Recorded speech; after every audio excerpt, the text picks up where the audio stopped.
All right, jumping right in. Today, we're going deep into all the stuff surrounding Trump and Zelensky, their interactions. And you've given us quite the mix here. Headlines, search terms, some are pretty straightforward, some, well, not so much. Yeah, looks like we've got someone who wants to get up to speed fast. But they're also into those little details, the things most folks might miss, like Trump-Zelensky meeting video that pops up a few times. Clearly, they're interested in those face-to-face moments.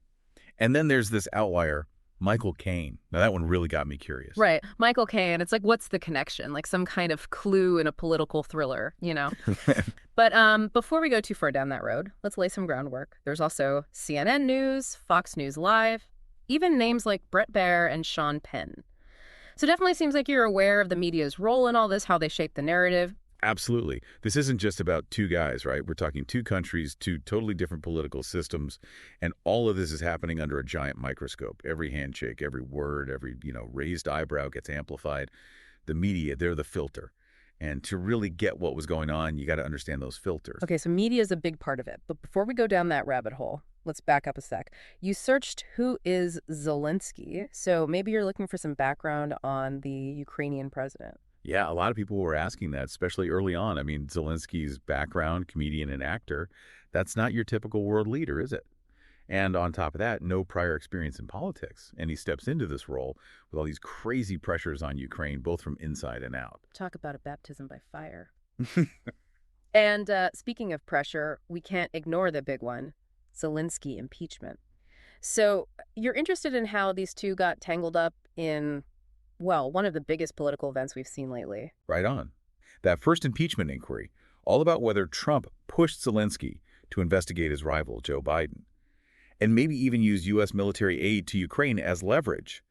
It wasn't just about them. It was about the core of U.S. democracy, presidential power, how foreign policy gets made, the whole thing. High-stakes stuff, no doubt. So we've got this backdrop of intrigue, potential abuses of power, media going wild. But where do Trump and Zelensky actually interacting? Like, where does that fit in? White House, maybe Oval Office meetings, tons of speculation about what went down. And it's interesting, these weren't all fancy official state visits, It seems like they were meeting all the time, sometimes public, sometimes private, and each one had its own weight, its own meaning. It's like a puzzle with some pieces missing, others hidden on purpose. And those missing pieces, those seem to be what you're really after. Searching Trump-Zelensky meeting video over and over. You want to see those interactions firsthand, right? The body language, the tone, the stuff that's not in the official transcripts. Exactly. That's where it gets really interesting. We might not have every behind closed doors moment, but we've got bits of footage, leaked transcripts, people who were there telling their stories. We can use all of that to start building a more complete picture. Okay, so we've got the scene. Two leaders, global politics, media frenzy, and a whole lot of unanswered questions. Where do we go from here? How do we untangle this web of interactions, figure out what it all really means? Well, I think the first thing is to look past the headlines, all the partisan spin. We need to look at those key meetings, and not just what was said, but what wasn't said. The power dynamics, what it meant for both Ukraine and the U.S., the whole picture. Sound like a plan. Let's get to it. Okay, so let's rewind a bit. Zelensky, he takes office, April 2019? And from your searches, it seems like things get really interesting that July 25th, that phone call. Trump and Zelensky. I'm seeing searches like Trump, Ukraine. What did Trump say to Zelensky? Definitely digging into that moment. Yeah, it was a big one, that's for sure. That phone call and then the White House putting out, a rough transcript, it all blew up, became the center of that whole impeachment thing. Did Trump use his power, as president, to pressure a foreign leader, to get dirt on Biden, his potential rival in the 2020 election? That was the question. Yeah, the Biden connection. I remember that being a huge debate back then. What exactly was Trump asking Zelensky about Biden? Like, what did he want him to do? So the main thing was Trump wanted Zelensky to start investigations into Joe Biden and his son, Hunter. Hunter Biden had business dealings in Ukraine, and Trump was pushing this idea that there was something shady going on. The implication, not said outright, but definitely there, was that maybe, just maybe, U.S. military aid to Ukraine, which they really needed, might depend on those investigations happening. Whoa, that's a power move. So basically, maybe Trump was saying, hey, you want our help? Dig up some dirt on my opponent. Pretty explosive stuff. How did Zelensky handle that? That's where Zelensky's political skills, maybe even his acting background, came in handy. He was very careful. Publicly, he downplayed any pressure from Trump, said everything was cool between them, emphasized how important the U.S. and Ukraine's relationship was. Diplomatic, you know. But behind closed doors, who knows what was really going on, what he was thinking, how he was trying to keep Ukraine safe and deal with this crazy situation. Like walking a tightrope, right? Right. And speaking of behind closed doors, I keep coming back to these Trump-Zelensky meeting video searches. Did any footage of their actual, private talks ever come out? Well, we have some footage of them together, press conferences, quick greetings, that kind of thing, but nothing from their private meetings. So we're stuck with transcripts, what people who were there have said, and a lot of different interpretations, often contradicting each other. It's like a puzzle, but you have to read between the lines, figure out the story from just scraps of information. Which is where the media comes in, right? You've got searches for all sorts of outlets. CNN, Fox News, The Guardian, even specific journalists, Brett Baer, Jim Acosta.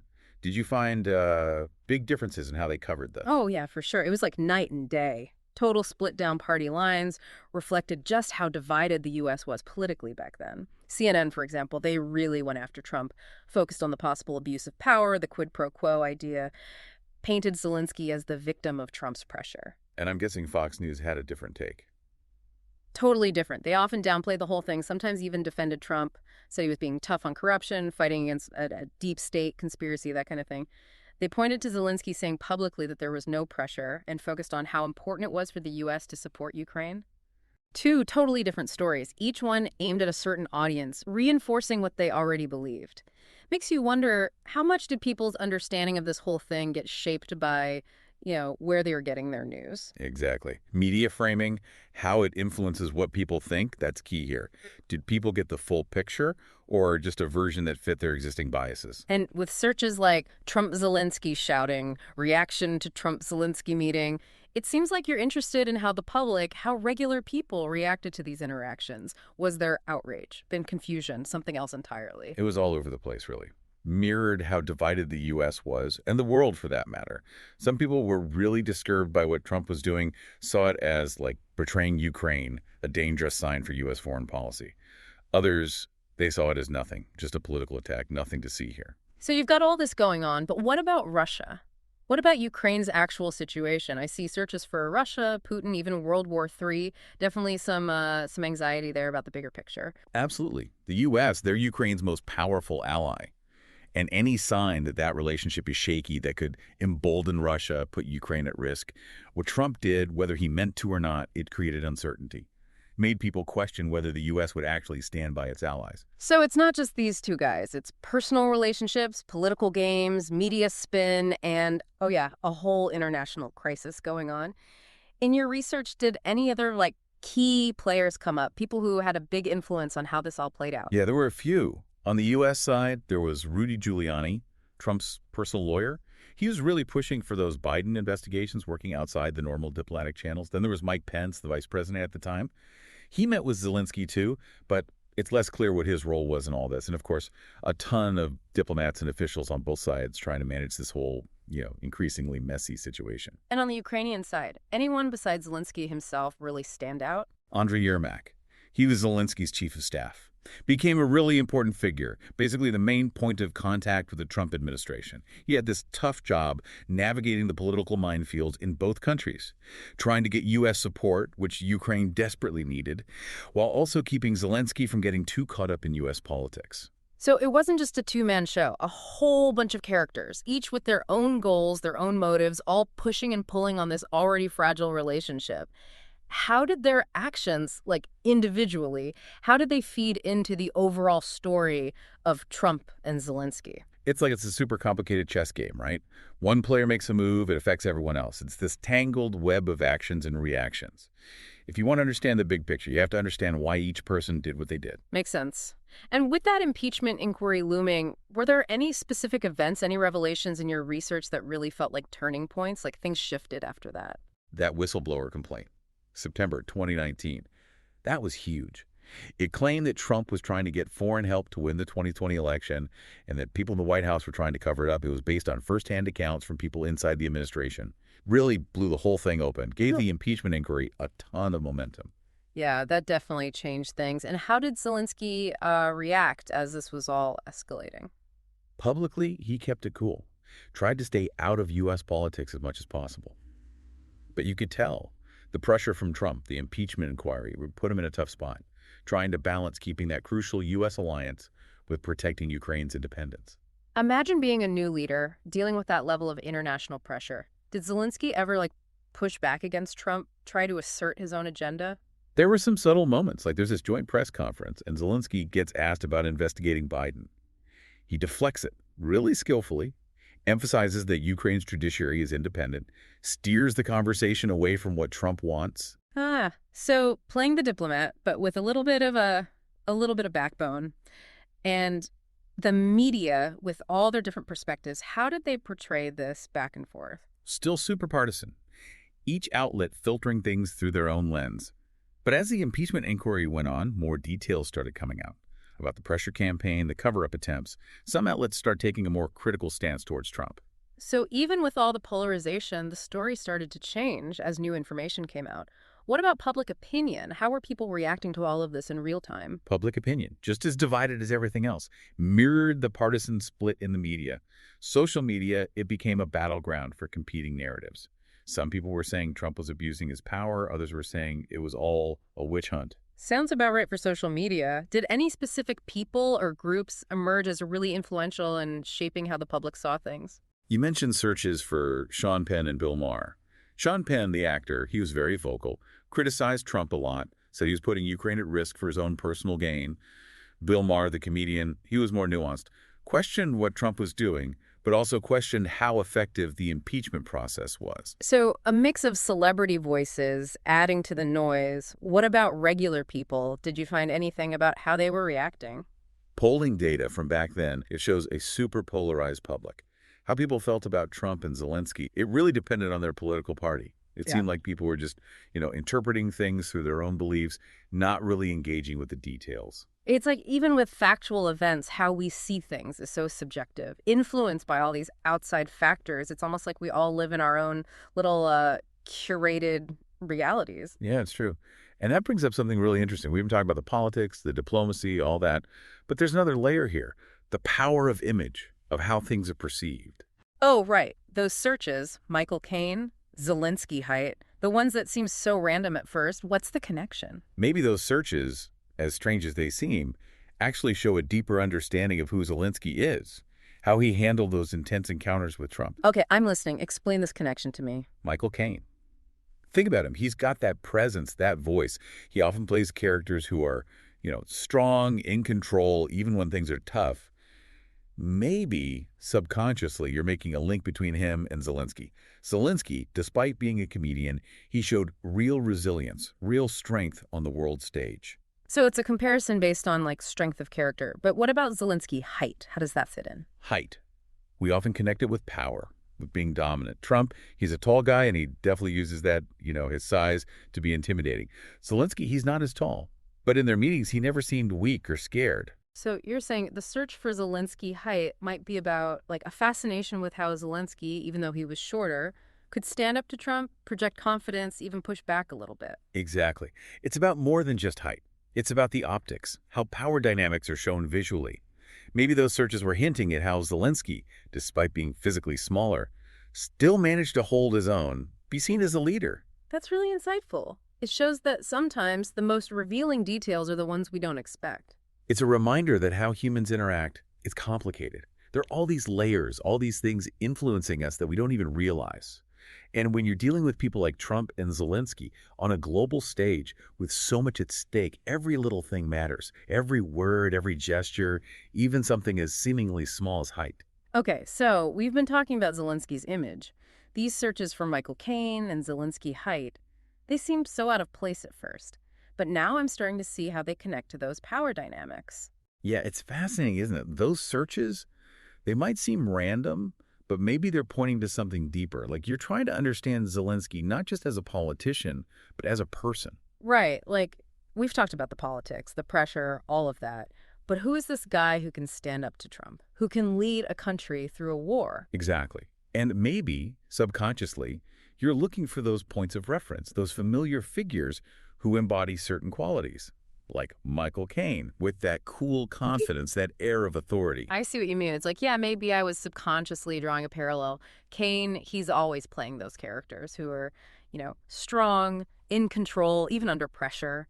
And Zelensky, he kind of projects that same energy, right? Even though he came from a comedy background, he could command a room. Exactly. He might not have had the political experience, but he had that presence, that ability to connect with people. And that brings us to Zelensky height. It's not just about how tall he is, it's about how that relates to power. Okay, explain that one to me, because honestly, I was just curious, like, how does he measure up to Trump, literally? Well, height is often linked to dominance. Yeah. Right. Especially in Western cultures. Yeah. Trump, he's a tall guy. He uses that, stands tall, uses his size to try and intimidate people. But Zelensky, even though he's not as tall, he never seemed intimidated by Trump, never seemed to back down. You're saying those Zelensky height searches, maybe they were about more than just curiosity. Maybe it was about trying to figure out how Zelensky could hold his own against someone like Trump, who's literally and figuratively trying to loom over him. Right. It's about how those subtle things like height play into the whole power dynamic. And Zelensky, he found a way to project strength, confidence, even when standing next to someone who's physically larger. It's about more than just physical size. It's about that inner strength, that presence. That's really interesting. It's like all these little details, even the ones we don't think about consciously, they can tell us a lot about how power works or people perceive each other. Absolutely. And it's a reminder that these interactions, especially on the world stage, they're incredibly complex. There's so much going on beneath the surface. We've covered a lot of ground today. Started with some headlines and search terms and ended up talking about, the psychology of power dynamics. It's been fascinating. But before we wrap up, we need to talk about what it all means. Because this story, it didn't end with Trump. We saw those searches for Russia, Putin, Russia-Ukraine war. Yeah, those searches are a reminder that this whole Trump-Zelensky saga, it had real-world consequences.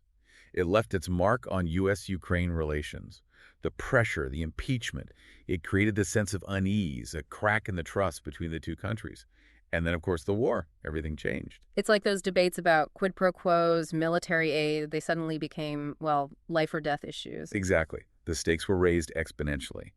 And while the U.S. has been a huge supporter of Ukraine during the war, you have to wonder, did those earlier events, the damage to the relationship, did that play a role in Putin's decision to invade? That's a question we might never know the answer to for sure. But I think, looking back at everything we've discussed today, the big takeaway is this. The relationship between Trump and Zelensky, it wasn't just some political drama. It had real, lasting consequences. It shifted the balance of power, exposed vulnerabilities, and ultimately, it continues to shape the world we live in today. And just like those seemingly random searches led us to some deeper insights, I think there's still so much to uncover, to understand about this whole saga. Well said.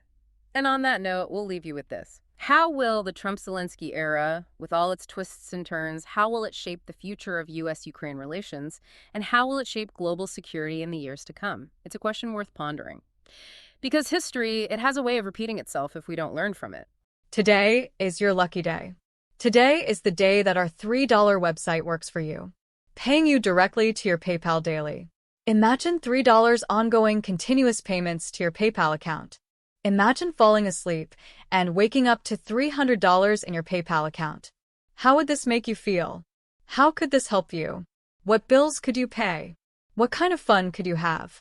What does that retirement look like now? All for a one-time payment of $3. This website is DFY done for you, fully built and completely hosted, and never stops collecting payments for you. You have spent $3 on coffee on a regular, but that coffee won't help you create multiple streams of income. Click the link below.